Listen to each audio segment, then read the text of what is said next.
Have you ever imagined being rejected by those who promised to love you as family? Laura, as a child, believed she had found her fairy tale when she was adopted by a wealthy couple. A luxurious home, a room of her own, toys that she only saw in the window. Everything seemed perfect. But behind the walls of that mansion grew a silent nightmare. Her stepmother, driven by jealousy, and the couple's biological daughter, full of envy, turned Laura's dream into daily humiliation and contempt. Small offenses became veiled aggressions, and the glow of the first days soon gave way to loneliness and fear. How many people have experienced this feeling of being an intruder in their own home? Have you ever been there? The pain of rejection marked Laura's every step, but fate still held surprises that no one could have imagined. Before continuing, take the opportunity to like the video and subscribe to the channel.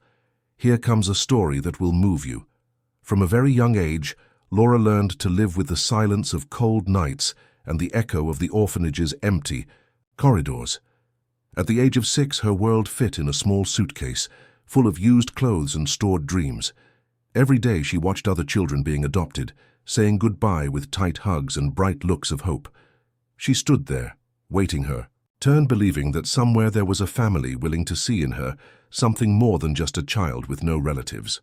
His eyes, large and expressive, carried that pure mixture of innocence and expectation that only a child is capable of sustaining for so long. The orphanage was simple, with time-worn walls and few toys, but for Laura, the greatest gift would be to have someone call her daughter. It was this thought that warmed her heart on the most difficult nights, when the cold seemed to pierce the thin blankets and loneliness made her squeeze the little teddy bear, her only constant companion. Each visit from a potential adoptive couple was a mixture of anxiety and fear, the hope of being chosen and the fear of once again being left behind. She would carefully fix her hair, try to smile sweetly, and, with shining eyes, look at the adults in hopes of getting a simple yes. It was on a clear morning when the sun illuminated the old windows of the orphanage that the director announced the arrival of a new couple interested in adoption. Laura's heart raced. Mr. Henrique and Mrs. Vera entered the main hall with firm steps and attentive looks. He, a sophisticated-looking man with well-combed hair and an impeccable suit. She, elegant, with a discreet smile and evaluative eyes that roamed the environment as if observing a showcase of rare jewels. Laura, seeing that well-dressed couple, felt that maybe, finally, it was her day. While the other children played or whispered in small groups, Laura remained seated, with her hands resting on her lap, her gaze fixed, trying to convey all her desire to be chosen. Donna Vera approached, observing every detail of the girl, her straight brown hair, her delicate face, her sweet but strong look. After a few minutes of conversation with the principal and a brief sympathy test, the couple communicated their decision. Laura would be adopted. A whirlwind of emotions took over the girl. What seemed like a distant dream now materialized before his eyes. That afternoon, with a small suitcase in hand and her heart beating fast, Laura left the orphanage. The caregivers, with tears in their eyes, hugged her tightly, wishing her a life full of love and opportunities. She walked through the iron gates with firm steps, feeling at last part of something bigger. The black car that awaited her seemed to gleam in the sun like a portal to a new life. On the way to her new home, Laura observed everything with enchantment. The busy streets, the tall buildings, the colorful windows, everything seemed magical to her eyes, accustomed to the simple routine of the orphanage. When they arrived at the mansion, Laura couldn't believe her eyes. The house was imposing, with manicured gardens, crystal-clear water fountains, and a white facade that shone in the late afternoon light. As she walked through the huge wrought-iron gate, she felt like a princess entering her castle. Every detail of the house was stunning. Crystal chandeliers, hardwood furniture, soft rugs underfoot. She climbed the wide stairs, delighted with the room prepared especially for her. A huge bed, soft sheets, scattered toys, and fluttering curtains. At that moment, Laura believed that all her fears and sorrows were behind her. After all, she now had a family, a beautiful house, and everything she had ever dreamed of. During the first few days, the smiles were constant. The gifts appeared like magic, and even the dinners seemed to come out of a fairy tale. Mr. Henrique, although a little distant, was cordial. Donna Vera, elegant and reserved, organized the schedules of her new daughter with rigor and perfection. Laura tried her best to be a good girl, obedient, polite, and always willing to please. However, as she adapted to the new routine, Laura began to notice small details that, although subtle, began to draw a different scenario from that perfect dream. Among the servants of the house, there were whispers and corner looks. Donna Vera's smiles seemed too rigid, as if they were hiding something behind such elegance. And above all, there was Isabella, the couple's biological daughter. A few years older, Isabella showed from the beginning a certain discomfort with the arrival of her new sister. Their gazes were cold, their words loaded with disguised irony. The atmosphere, which initially seemed harmonious, began to show fragile like glass about to crack. Laura, still with her heart full of hope, tried to ignore the small indifferences, the judgmental looks, and the whispered conversations that seemed to fall silent whenever she approached. At times, I noticed that Donna Vera made discreet comparisons between the two girls, excessively praising Isabella while correcting small details in Laura's behavior. They were subtle observations, such as about his posture, the way he spoke, even the way he combed his hair. Small needles that, added up day after day, began to create an invisible weight on the girl's shoulders. Still, Laura clung to the hope that it would all be part of an adaptation phase, that in time she would be fully accepted and loved as a real daughter. She kept her smile, made an effort in her studies, helped with the tasks assigned to her even when she realized that these demands did not fall on Isabella. Gradually, the routine began to take shape as a delicate balance between obedience and the constant need to prove one's worth in that new home. But there was something in the air. An almost imperceptible tension hung over the house, as if everyone knew that at any moment something could happen and completely change the destiny of that girl who, until recently, only dreamed of a family. If this story has touched your heart, so far leave your like, subscribe to the channel and tell me in the comments of which city you are watching.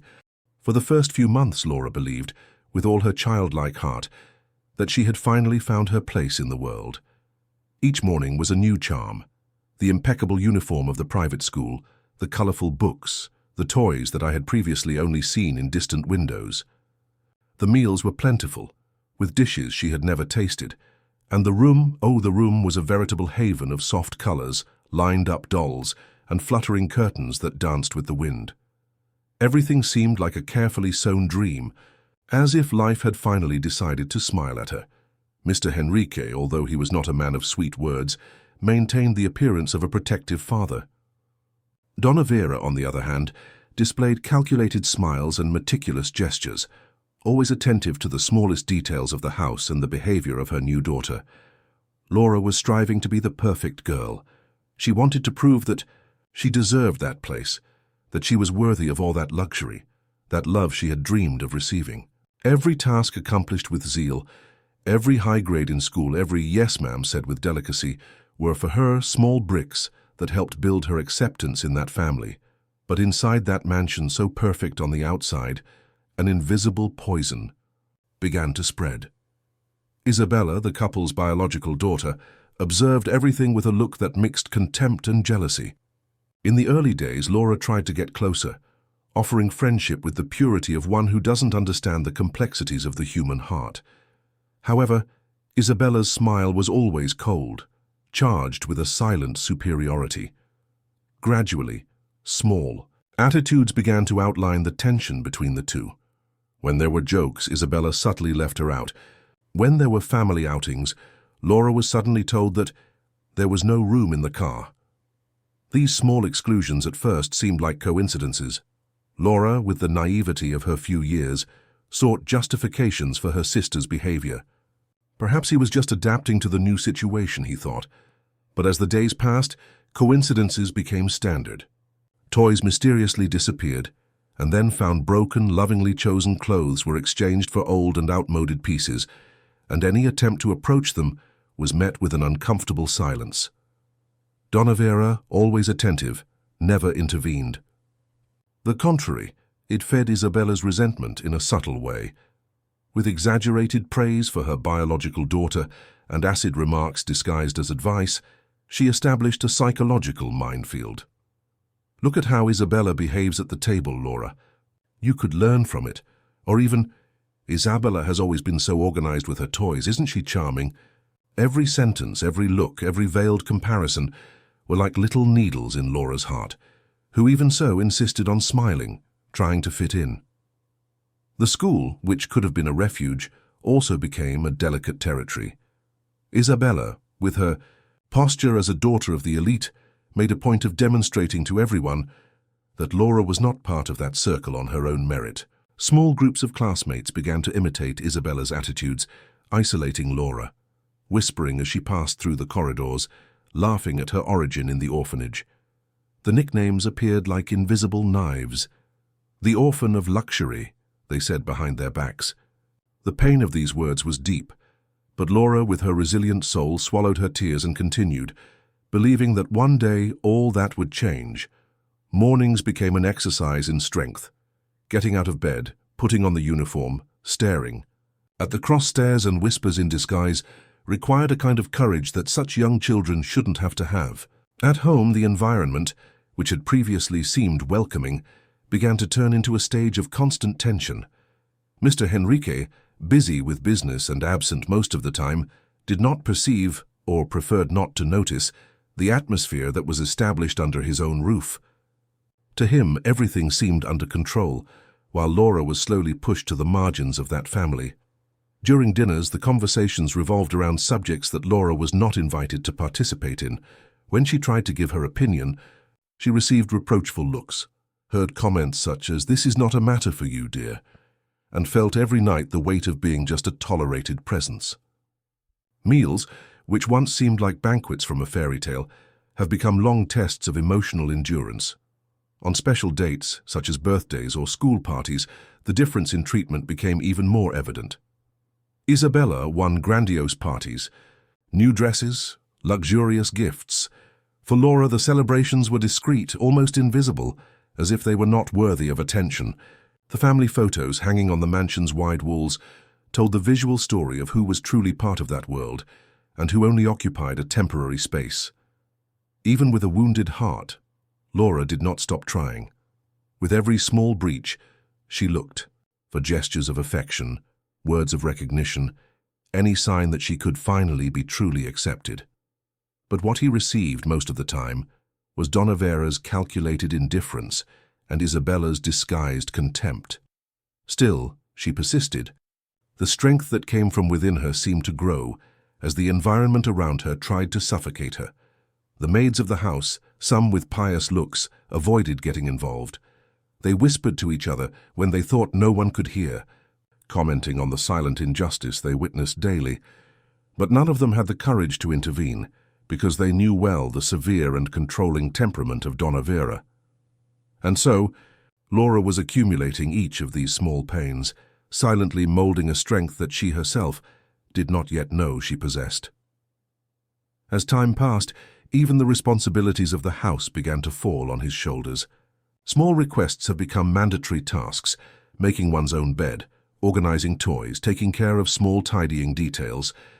Isabella, on the other hand, continued to enjoy the privileges of an only child, receiving praise for tasks she never had to perform. It was a subtle but extremely efficient psychological game. Gradually, Laura was trained to be grateful, even for the crumbs of attention she received. The atmosphere of the mansion, which had previously made her dream of happy days, now seemed increasingly suffocating. The wide corridors sounded empty, the bright lights overshadowed the coldness of the gazes, and the silence of the nights became heavy. There was something unsaid hanging in the air, a feeling that that fragile balance could be broken at any moment, taking with it what little stability Laura still had. And without realizing it, she walked, step by step, toward a destination that would change her life forever. The weekend arrived wrapped in a strange calm, as if the air inside the mansion was heavy, loaded with something that had not yet revealed itself. Laura woke up early that Saturday morning, as she always did, and went downstairs to the cafe. Donavera received her with a colder smile than usual, and Isabella, sitting at the table, cast quick glances loaded with an almost imperceptible satisfaction. There was something different hovering in the room, but Laura couldn't tell what it was. He continued his routine with the same dedication, discreetly cleaning the small mess that others left behind, folding the napkin carefully, always seeking a look of approval that never came. Throughout that day, small details began to catch his attention. Employees whispered in corners of the house. The movement of the employees seemed more nervous, and Donna Vera, always elegant, spoke in a hissing tone on the phone. Isabella disappeared for a good part of the morning, and when she returned, she carried an almost victorious expression, as if she was satisfied with something that only she understood. Laura, with her resilient innocence, tried not to entertain negative thoughts, but a sense of unease began to lodge in her chest, a bitter foreboding that she couldn't ignore. That same afternoon, during a routine inspection of her belongings, Donna Vera did what she had never done before. She decided to check Laura's backpack, that small bag where the girl kept her notebooks, colored pencils, and the old teddy bear she had brought from the orphanage. With an air of false surprise, Donna Vera slowly pulled a shiny object from inside her backpack. It was the diamond necklace, the most valuable jewel in her stepmother's personal collection. For a moment, the cutting silence took over the room. Donna Vera's look of feigned shock and Isabella's triumphant air made it clear that this was nothing more than a carefully set trap. The accusation came quickly, like a well-aimed knife. Donna Vera, with a firm and dramatic voice, declared that she had been stolen by the one she welcomed as her daughter. The weight of the words fell on Laura like an avalanche. His eyes, wide in shock and despair, searched for explanation, but everything seemed to happen too quickly. There was no room for questions or defense. Mr. Henrique, hurriedly called to the room, arrived with his face closed, visibly disturbed by the situation. The tears that flowed down Laura's face were ignored, as if they were irrelevant in the face of the supposed betrayal. Even without evidence other than that false discovery, the trust of the adoptive father, already weakened by Donna Vera's discreet insinuations and Isabella's constant provocations, completely collapsed. He saw Laura no longer as a daughter, but as a disappointment. The hard look of someone who feels betrayed burned more than any word spoken. The girl's innocence was crushed not by a fair court, but by a summary and merciless trial conducted by those who were supposed to protect her. Without the right to explanation, without any compassion, Laura was led to her room and instructed to pack her things. The clothes were hurriedly thrown into the small fabric suitcase, the same one she had once carried when leaving the orphanage. Only now, in addition to the few belongings, she carried with her an immense burden of pain, injustice, and abandonment. Donna Vera watched with her arms crossed, with a victorious smile hidden behind her usual coldness, while Isabella, from afar, maintained a satisfied air, as if she had just won a silent and cruel dispute. At the end of that dark afternoon, Laura was escorted to the door of the mansion. No word of consolation, no gesture of repentance, only the sound of the heavy door closing behind her, sealing her definitive exclusion from that home that had once been the setting of her purest dreams. With the small suitcase in her hands and her heart in pieces, she faced the long road ahead of her. The sky, which was now beginning to cloud, seemed to reflect the whirlwind of feelings that enveloped her. Fear, sadness, and a suffocating sense of helplessness consumed every step he took into the unknown. Night fell quickly, and the cold of the street soon enveloped her with icy hands. Not knowing where to go, Laura walked the dark sidewalks, trying to hold back her tears, trying to find some spark of hope in the darkness. The hurried faces of passers-by did not give him looks of compassion, as if the presence of an abandoned child were not worthy of attention. The world around him remained indifferent to his pain. The first nights were the cruelest.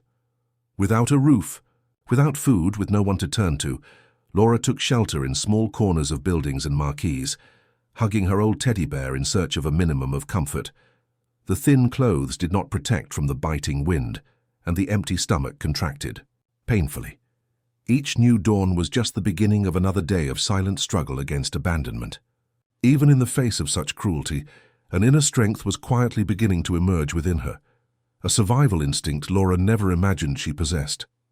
The following days were marked by desperate attempts to find something to eat.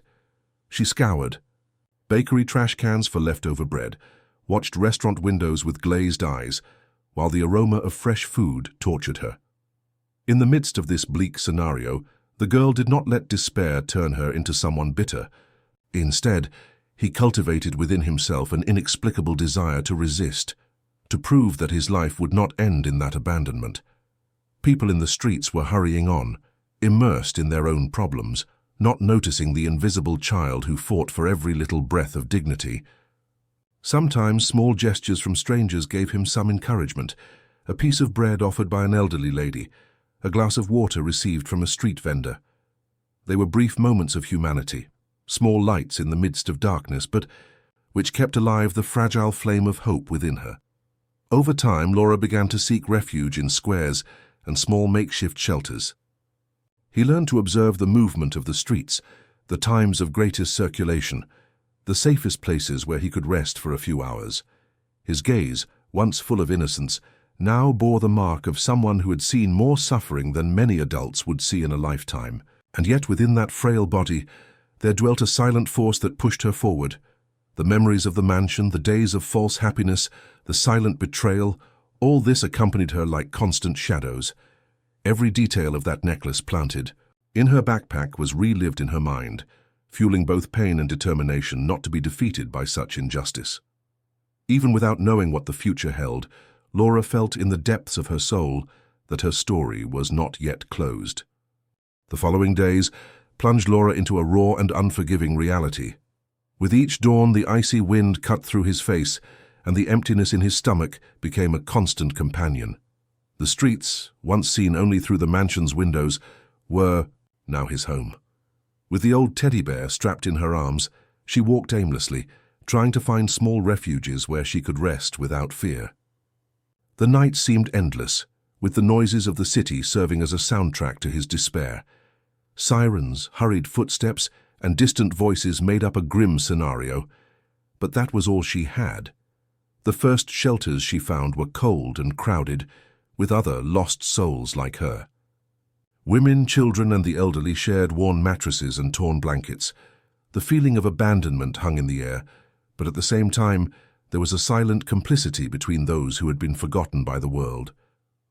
Laura, with her natural shyness, watched every face, every story told in tired eyes, and realized that the pain of rejection was shared there by many. Even in this hostile environment, she did not fail to retain a thread of hope, something that seemed to spring from a deep and unknown place within her. Hunger was a constant shadow, accompanying his steps with an almost physical presence. Bakeries and snack bars have become daily observation points. Laura watched the movement of customers coming and going, holding bags of hot bread and fresh pastries.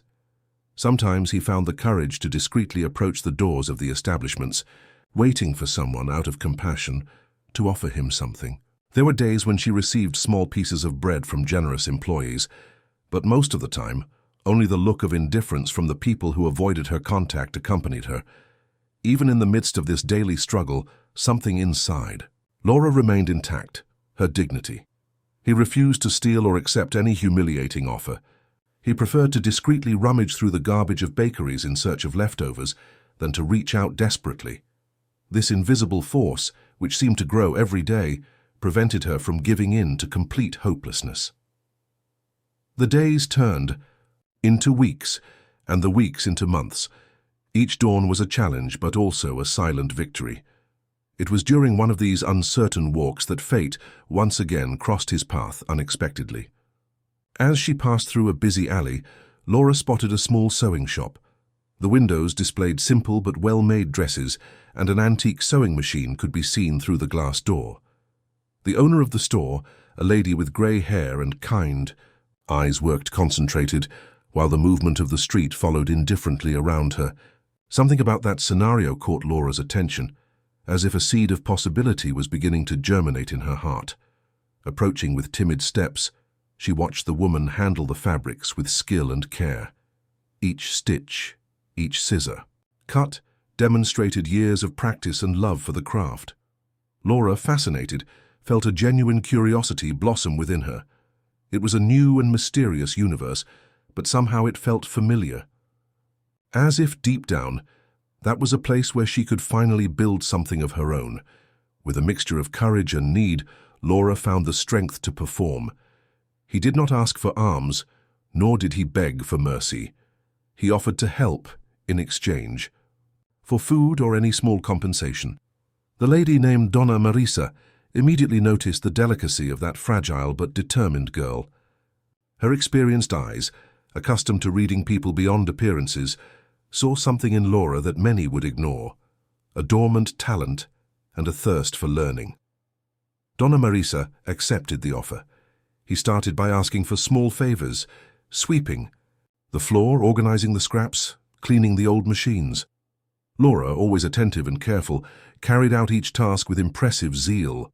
In a short time, her curiosity led her to closely observe the seamstress's work. Every needle movement, every fabric adjustment was studied with attentive eyes and mind absorbing every detail. It didn't take long for Donna Marisa, noticing her sincere interest, to begin to teach the first steps of sewing. Laura's small hands, once accustomed only to the housework imposed in the mansion, now slid across the needles and threads with surprising lightness. Initially, the stitches were crooked, the seams clumsy. But every day, with Donna Marisa's patient guidance, the girl improved, discovering a natural ability to create shapes and join fabrics. It was as if suffering itself had given him a special sensitivity to transform small pieces of cloth into something beautiful. As the weeks passed, Laura began to experiment with small projects. He used leftover fabrics that for others would be garbage, but that in his hands came to life. He created simple bags, colorful scarves, small hair ornaments. His creativity seemed limitless, finding beauty in the forgotten patches. Donna Marisa, delighted with the girl's talent, began to discreetly display her creations in the store's window. Customers began to notice the different pieces, with a unique touch of delicacy and originality. Some women praised the boldness of the colors, the softness of the details. The timid sales of the first few weeks soon turned into frequent orders. Laura, still young, barely understood what she was beginning to build, but she felt for the first time in a long time that her existence finally made sense. Donna Marisa's store has become not only a workplace, but a safe haven. There, Laura found welcome, learning, and above all, respect. With each point well made, with each satisfied customer, his self-esteem, previously torn apart by years of rejection and humiliation, began to be slowly rebuilt. The craft of sewing became her new language, a way of expressing emotions that had been imprisoned within her for so long. The days in the store continued at a comfortable pace. Donna Marisa taught advanced cutting techniques, choice of fabrics, color combination, and Laura, with her insatiable thirst for learning, absorbed each teaching with redoubled attention. The two formed a kind of silent partnership, where affection grew naturally, without the need for great declarations. It was as if, finally, Laura had found a figure of protection and guidance, someone capable of seeing beyond her condition. As her skill improved, Laura began to experiment with more daring creations. He developed models inspired by the flowers of the squares he frequented, the colors of the stained glass windows of the churches he visited in silence, the lines of the old buildings of the city. Each piece carried fragments of its own history, small translations of its memories, transformed into art. And without realizing it, she was taking the first steps on a path that would take her far beyond that small neighborhood studio. The years took their course, and over time that fragile girl who once wandered the streets in search of bread and shelter was now a determined young woman, with steady hands and eyes that carried the story of someone who knew abandonment, and even so chose not to be consumed by it. Laura had transformed Donna Marisa's small studio into her first silent battlefield, where each stitch given on the sewing machine was an affirmation of her resistance. Each piece created was a response to the past that had tried to crush her. As the days passed, the orders increased. The women of the neighborhood were enchanted by the pieces that carried a different touch, a mixture of simplicity and sophistication that no one could exactly explain. The colorful patchwork bags, the boldly cut dresses, the skirts with floral details. Everything had Laura's delicate signature, even when there was still no name stamped on the labels. It was his soul, embroidered on every piece of fabric. Donna. Marissa, proud of the young woman she had welcomed, began to give Laura more space to explore her ideas. Gradually, the young woman began to take creative risks, mixing patterns and colors that, in other hands, would be considered too daring, but which, under her intuitive touch, resulted in unique pieces. The loyal clientele grew slowly but consistently, fueled by word of mouth from the neighborhood. Each satisfied customer who left became a kind of walking showcase, displaying Laura's creations through the streets and squares of the city. It was then that the unexpected happened. On a spring afternoon, while Laura was arranging some new pieces in the window, a young woman entered the store. She was not like the other customers in the neighborhood. His carefully arranged hair, the modern cell phone in his hands, and the camera hanging around his neck showed that he was there not by chance. She was a digital influencer, known for promoting hidden talents around the city. Fascinated by the pieces she saw, she took some photos, made short videos, and published them on her social networks, praising the work of the young, anonymous designer, who transformed scraps into art. In a few hours, social networks began to pulsate. Comments from curious followers appeared every minute, praising the authentic style and questioning where they could find those very different pieces.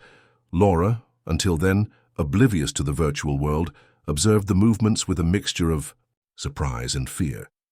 Donna Marissa, with her life experience, reassured her. It was the beginning of something bigger than they could have imagined. In the following days, the small studio saw a flow of customers who had never before passed through those alleys. Young people from distant neighborhoods, fashion students, photographers and bloggers started looking for the exclusive pieces. Each new post generated more interest, and the story of the orphan girl who had overcome adversity to create her own brand began to be told and shared in circles far beyond the neighborhood where it all began. Delighted with the unexpected movement, Laura decided to invest her small savings to transform what was once a makeshift corner into a real studio. With the help of some acquaintances, he painted the walls, installed new racks, bought a modern sewing machine, and started to produce small but very well elaborated collections. His attention to detail, his keen eye for fabric combinations, and his ability to create pieces that conveyed emotion began to attract an even larger audience. The local parades were the next step. Small fashion events, organized in community spaces and alternative galleries, opened the doors for Laura to show her creations to a wider audience.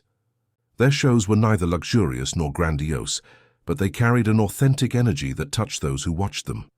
Each model that paraded brought with it the story of a silent overcoming, the story of Laura herself, sewn in each stitch. In one of these presentations, a new character would emerge in Laura's life. A renowned entrepreneur in the fashion world, known for discovering new talents and turning them into market phenomena. He carefully observed each piece paraded, seeing there not only talent, but also a powerful story, capable of moving and captivating. After the show, he approached with a genuine interest, not only commercial, but impressed by the strength and authenticity of the young designer. Laura, with the prudence of someone who had already been betrayed by those who were supposed to protect her, did not immediately let herself be carried away by the seductive words. However, the entrepreneur, sensitive to his story, proposed something different. He didn't just want to buy his ideas, but to be a mentor, offering guidance, structure, and opportunities, keeping creative control in his hands. This proposal, made with respect and admiration, lit a new flame of hope in Laura. With the support of this mentor, new paths have opened up. Laura learned about brand management, marketing strategies, negotiation with suppliers, and above all, how to preserve its essence in the midst of a competitive market. Social networks, once a novelty, have now become powerful tools for dissemination. His pieces began to be disputed at fashion fairs, and small stores began to order his exclusive collections. Laura's creations weren't just clothes, carried a narrative that touched the audience in a deep way. Her clients didn't just buy dresses or bags, They also bought a piece of that story of overcoming, of transformation, of someone who, against all odds, had found a way to flourish in the midst of abandonment. The emotional connection that the public developed with his brand was genuine and growing. With the growth of visibility, new partnerships emerged, collaborations with other independent brands, invitations to exhibitions, and even interviews on television shows began to be part of her routine. Each new opportunity was received with gratitude, but also with the same humility and responsibility that Laura had carried since the difficult times. The past lived on in her memory, not as an open wound, but as an invisible force that pushed her forward. The brand that was once born in the modest corner of an alley was now beginning to gain space in the independent fashion scene. Orders arrived from different cities, and loyal customers waited anxiously for each new collection. Laura's name began to be cited as a promise, an authentic revelation in the market. And, even with all this growth, she made a point of keeping part of her production dedicated to social projects, offering workshops for young people in vulnerable situations, just as she once was. Each achievement was celebrated in silence, with a serene look to the past and a firm determination for the future. Laura knew she was only at the beginning of a long journey, and as he adjusted the last details of his new collection, a new challenge began to take shape in the distance, something that would again cross his path with ancient ghosts, bringing to light unfinished chapters of his story.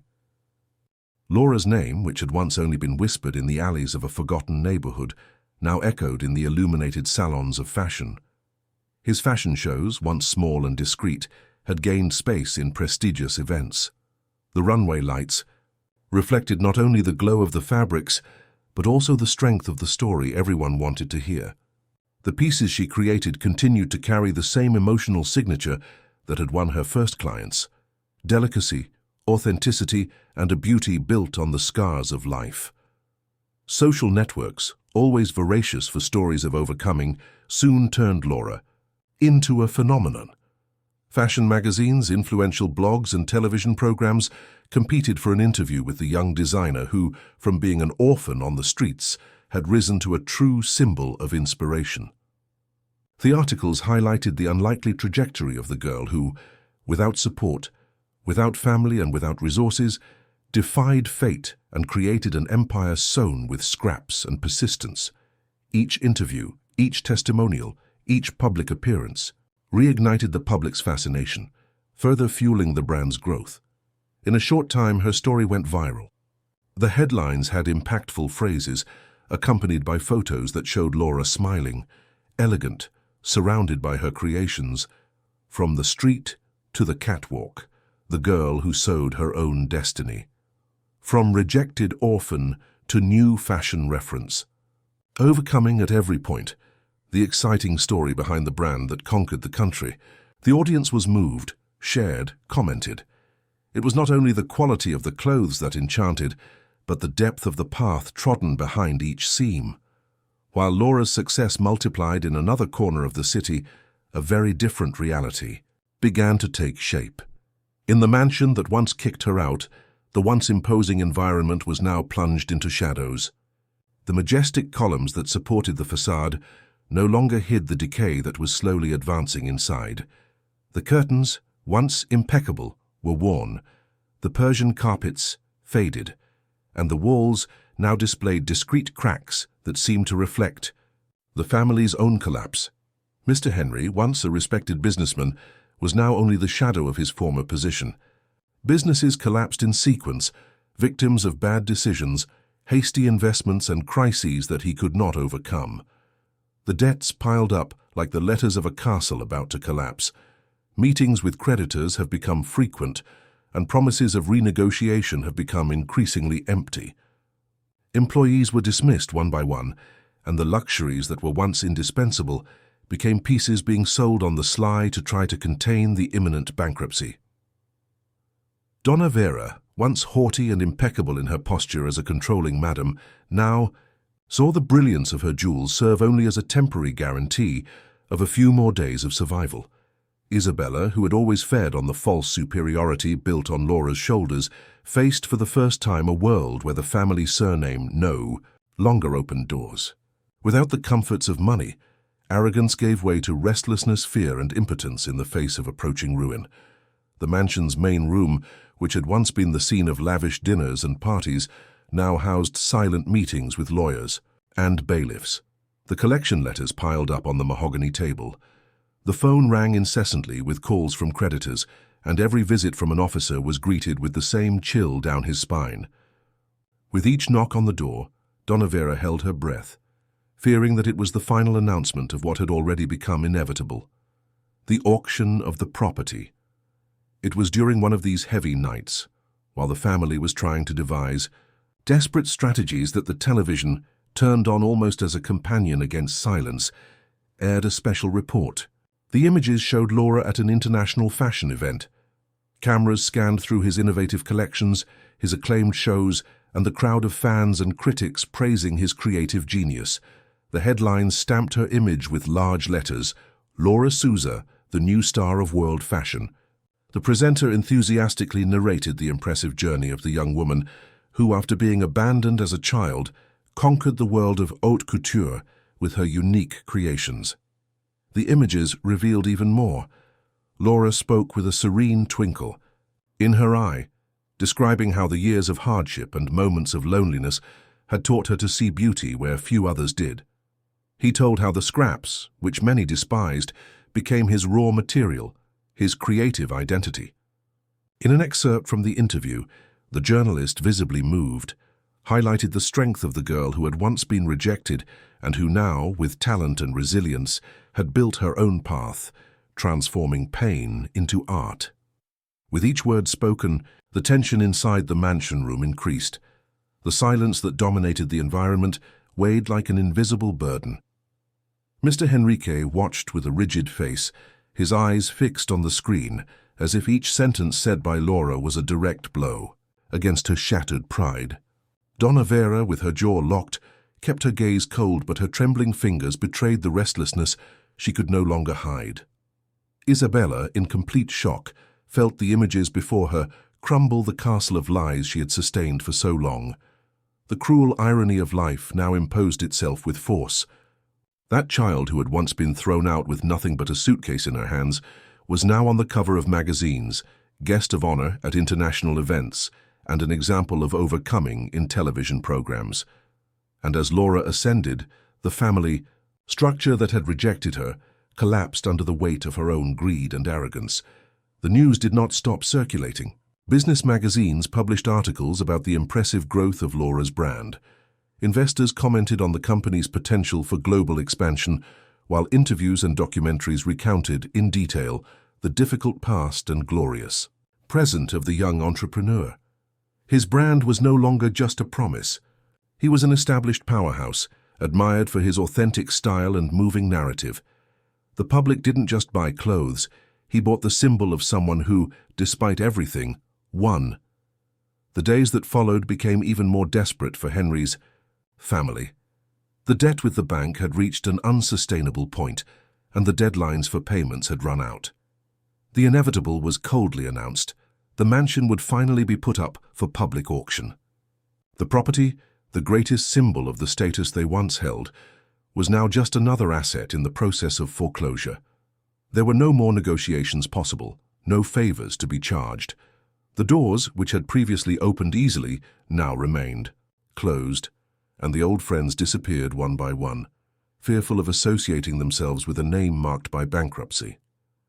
As the auction date approached, the corridors of the mansion became cold and silent. The remaining employees were dismissed, and the rooms once full of life now echoed the emptiness. The furniture began to be sold in discreet lots, trying to raise the little money that could still delay the inevitable. The weight of the ruin became unbearable, and the pride which for so long had sustained the haughty behavior of Donna Vera and Isabella now shattered in the face of imminent public humiliation. The auction was announced in the newspapers and publicized among investors and businessmen attentive to valuable opportunities. The mansion, with all its square meters of history and decay, would be sold to the highest bidder, and among the interested names, one would emerge that no one there would ever imagine seeing again. Someone whose steps, silent and steady, were already beginning to approach that door that years ago had been brutally closed in front of her. The auction hall, lit by antique chandeliers, was filled with a dense air of expectation. Businessmen, investors, and curious people settled in the aligned chairs while whispered voices filled the room. The heavy doors of the auditorium were constantly opened and closed, giving way to men in suits, women with attentive eyes, and some bank and financial agents. At the main table, the auctioneer organized the last papers, adjusting his glasses over his nose, preparing to start the event. That carried that morning much more than simple values printed on documents. On that day, the weight of the story that would unfold there would be felt by all present, even those who did not yet understand the depth of what was about to happen. The mansion, listed as the main item of the day, aroused interest not only for its size and privileged location, but for the very aura of decadence that now enveloped it. It was impossible not to notice the contrast between the luxury it had represented and the financial collapse of its former owners. The watchful eyes of investors calculated every detail, with an eye on the opportunity to acquire a property with potential for future appreciation. However, in the midst of so many well-known faces in the real estate market, there was a different, silent, and hidden presence. Laura was not there in person, but followed each moment in a reserved way, through a representative carefully chosen to act on her behalf. Sitting in a private office, following the broadcast and receiving information in real time, Laura kept her countenance serene. His gaze remained fixed on the screen as every detail of the auction unfolded. The past, which had so often weighed on her back like an almost unbearable burden, now seemed distant, like a scenario that she watched from the outside, no longer the weight of pain, but with the firmness of someone who had survived it all. Every word spoken by the auctioneer echoed with an emotional charge that only she could fully understand. At the salon, the auction officially began. The formalities were quickly completed, and the long-awaited property was finally announced.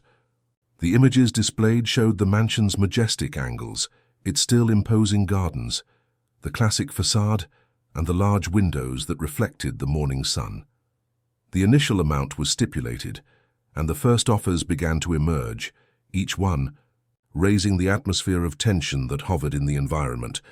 The bids came from various sides of the room: investment funds, real estate entrepreneurs, speculators attentive to market opportunities. As the numbers rose, Laura watched in silence, without haste, without anxiety. She didn't need to rush. Each new offer was carefully monitored by his representative, who kept his face impassive, inserted among the others like any other competitor. The looks, however, began to cross with curiosity. Who would be that anonymous buyer willing to surpass, bid after bid, all the others? There was something unusual about that dispute. The persistence, the precise calculation, and the limit that always seemed to exceed what was expected caused increasing discomfort among the competitors. The atmosphere in the hall thickened as the values reached high levels. Some gave up, others hesitated. Side conversations became more intense. Discreet comments tried to guess the identity of the mysterious participant who, relentlessly, continued to raise the offers. It was evident that for this buyer it was not just a financial investment. There was, behind each move, a motivation that went beyond the cold laws of the market. A personal goal, invisible to most of those present, but deeply known to Laura, Donavera, and Isabella, although they were not in the hall, followed every movement of the auction through a family lawyer, who passed on the information to them in real time. Each increase in the proposed value tightened the throats of both even more. Despair took over their faces. What was left of his old life vanished before his eyes, and control over his own destiny slipped away like fine sand through his fingers. There were no more possible maneuvers, no phone calls to make, no judicial appeals to present. All they could do was watch, helplessly, as the outcome approached. Finally, after a sequence of firm and calculated moves, the tension reached its peak. The remaining competitors, visibly uncomfortable, began to retreat one by one. The auctioneer, aware of the drop in the pace of offers, began to dictate the closing ritual. His hammer hung in the air, waiting for the final seconds for the outcome. The last offer, made by Laura's representative, stood firm as the final sentence in a long story. With the echo of the wood hitting the table, the auction was closed. The mansion now had a new owner. In the hall, the murmur of surprised voices soon took over the environment. Many were still trying to decipher who was behind this unusual purchase. The auctioneer announced the buyer only by registration number, maintaining anonymity as requested. Outside that room, however, in her quiet office, Laura let out a suppressed sigh, not of euphoria, not of arrogant triumph, but of a deep sense of closing a cycle. It was not a victory over the old family that had rejected her, but an intimate mark of all that she had overcome. Even after the acquisition was completed, Laura maintained the same strategic silence. He did not seek exposure or make any public fuss about the purchase. For society and for the curious, it was still just an acquisition made by any investor in the midst of so many other market businesses. But inside her, the meaning was different, loaded with layers that only she could fully understand. Every stone in that mansion, every step of the staircase, every illuminated window, carried memories that for years had accompanied her like silent ghosts. Now, what had once been the scene of pain and humiliation was once again under his control. But curiously, instead of feeling the burning desire for revenge, what filled his chest was something more serene and unexpected. There was no anger. There was no need for revenge. Just a clear conscience of someone who, despite everything, managed to walk there without losing the dignity or goodness that had always sustained her. And while the keys to that house were finally handed over in his name, a new and delicate chapter began to take shape. The days following the auction passed in a silence charged with tension. Outside the old mansion, the movement was now constant, but no longer parties and dinners, but moving trucks, hurried porters, and occasional buyers who came to bargain for pieces of a luxury that once had been a symbol of a family empire. The great white house, with its imposing facade, saw its pride crumble before indifferent eyes. Linen curtains, crystal lamps, hand-carved furniture, all being stacked, labeled, and taken for tiny prices, while each piece sold seemed to tear off a piece of what had once sustained the vanity of those who reigned there. Inside the mansion, the atmosphere was even heavier. Donna Vera walked through the empty halls with her arms crossed and her eyes fixed on the floor, as if trying to avoid facing her own ruins. The golden frames, now unoccupied, left pale marks on the walls that had previously been covered with pride. The words that had always dominated his home were now gone, replaced by an oppressive silence that weighed down every room. Isabella, visibly dejected, kept her face pale and her gaze lost. The glow of arrogance, which he had so often used as a shield, no longer served him. There was only the discomfort of those who watched their own world collapse with nowhere to run. The sale of the furniture was the last desperate attempt to raise the little money that still allowed them to keep some time in the house before the official delivery of the keys to the new owner. And as each object was taken away, an invisible weight grew within them, as uncertainty about the future now consumed them relentlessly. Every knock on the door, every bell, brought with it a wave of anxiety, as if the inevitable was always lurking, ready to strike them with full force.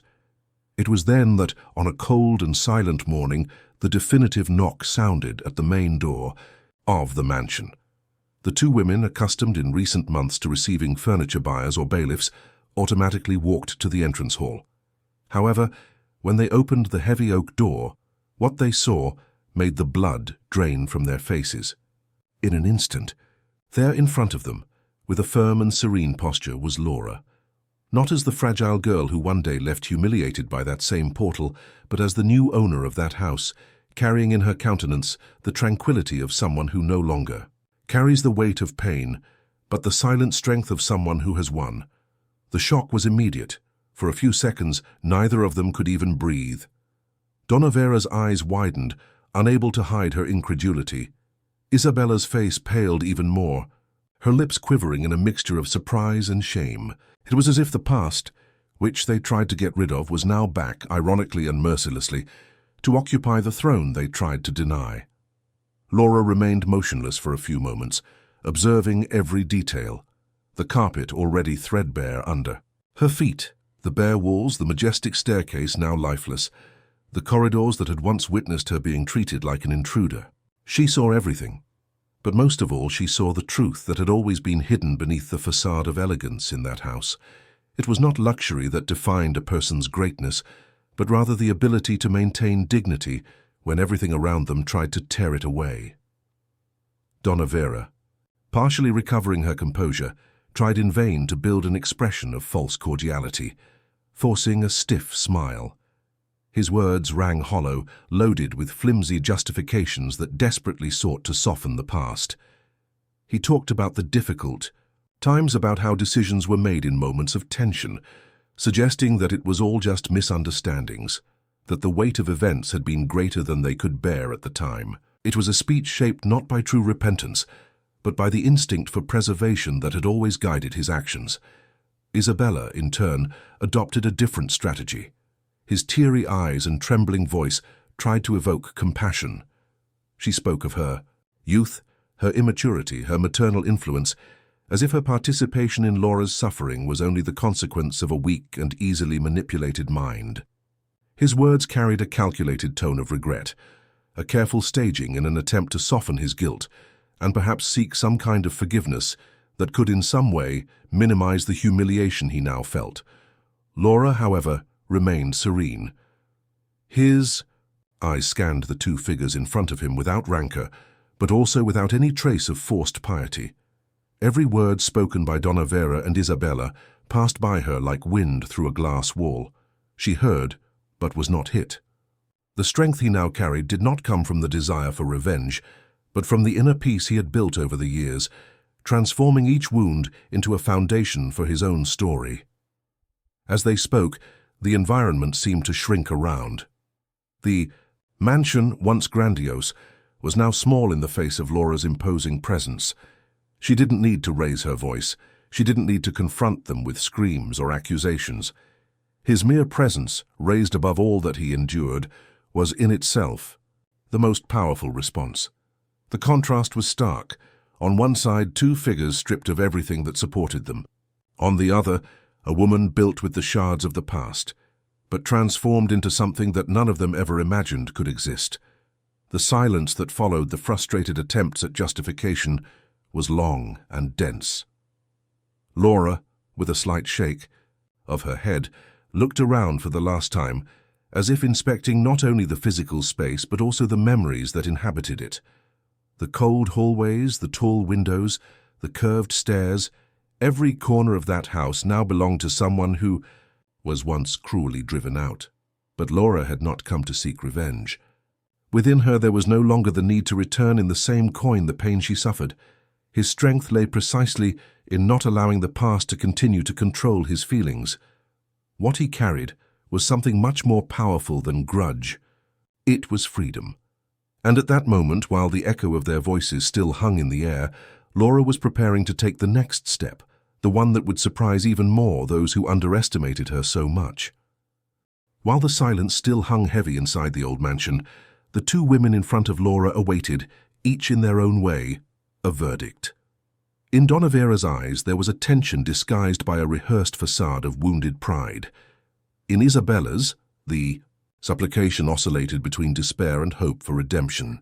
But what they both still couldn't understand was that Laura no longer belonged to the same battlefield that imprisoned them. His victory did not require the humiliation of others, because his true achievement lay precisely in the fact that he no longer needed this rematch. For years, Laura had carried the invisible scars of that house, the cold corridors and the looks of contempt. She knew the weight of every cutting word, every veiled gesture that had made her believe for so long that it had no value. However, over the years she had learned to transform each of these pains into the foundations of something much greater, a serene strength forged in overcoming.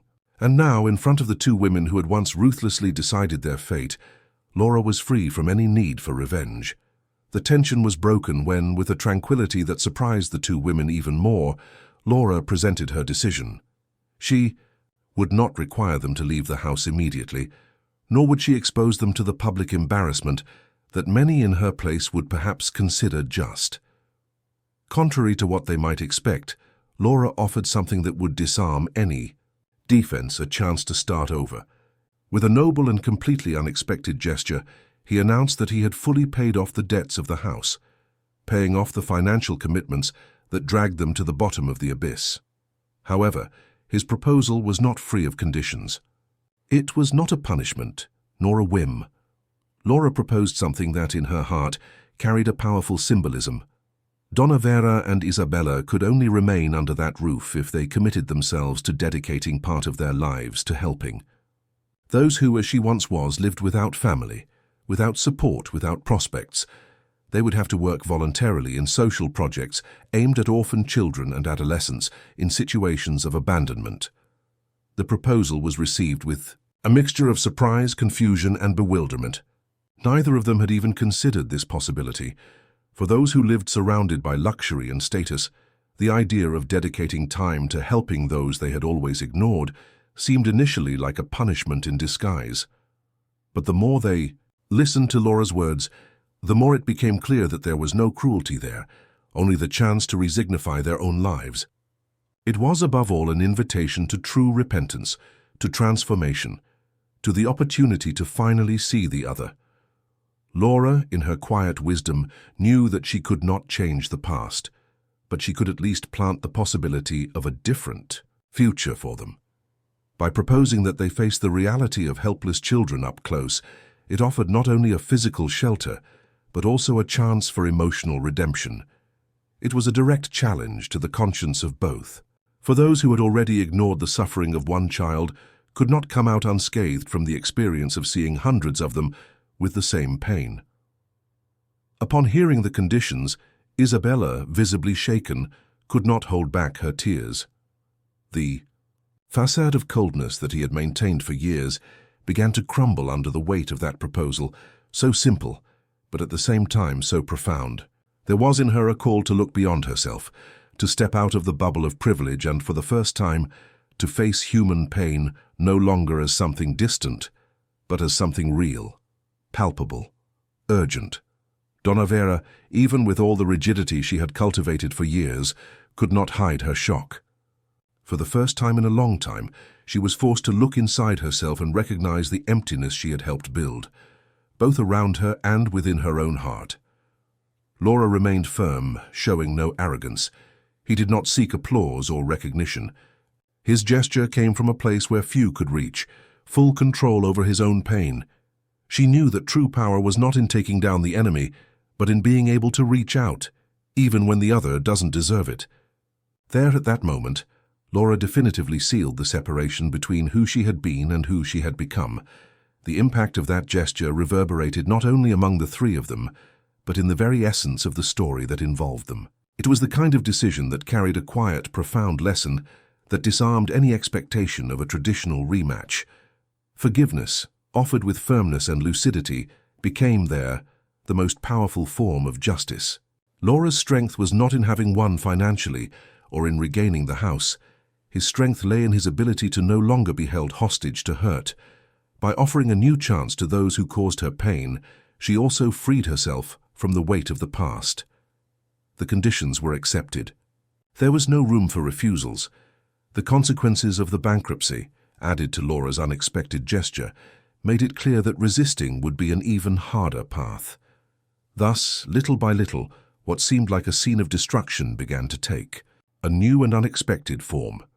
Donna Vera and Isabella, still shy and uncomfortable, started to attend the institutions indicated by Laura. There they met children and adolescents who carried in their eyes the same emptiness and the same emotional scars that once marked Laura herself. The first days were of shock and resistance. It was difficult to face day after day, reality so raw, so different from the bubble from which they came. But as time went on, something began to change. Seeing the suffering up close, hearing stories of abandonment, seeing the strength of children who struggled to survive, awakened a new perspective in them. Gradually, the contact with those lives was crumbling the hardened pride, forcing them to reflect on the choices they had made over the years. Isabella, especially, began to get genuinely involved with the children. For the first time in her life, she experienced what it meant to be needed by someone without expecting anything in return.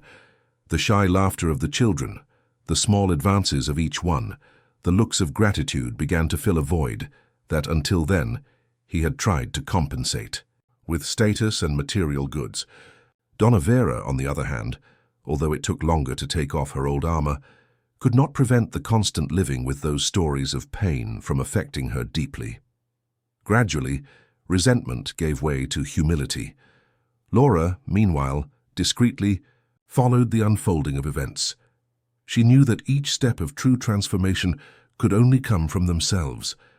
There was no more control to be exercised, only the time and strength of the learning process itself. She, in turn, continued to expand her creative empire, always keeping her essence firm, fueled not by external glory, but by that unshakable serenity that was now reflected in everything she built. And so it was that, without ever having to raise her voice or return in the same coin the pain she suffered, Laura not only transformed her own destiny, but also created a possibility of change for those who hurt her so much. His greatness was not in owning the mansion back, but in having absolute mastery over what really matters, peace of mind and the ability to turn pain into light. And while the old house now housed new stories, Laura moved on, ready to take an even bigger step, taking with her a lesson that few in life can fully understand. And so what began with pain and abandonment ended up as a true symbol of hope.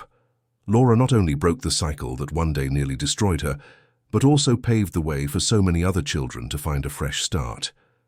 His story reminds us that, even in the darkest moments, there is a possible path to overcoming and transformation.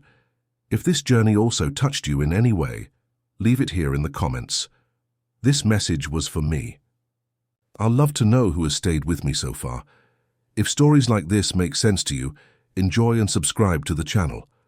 I always bring stories that make us reflect, get emotional, and who knows, find a little strength too.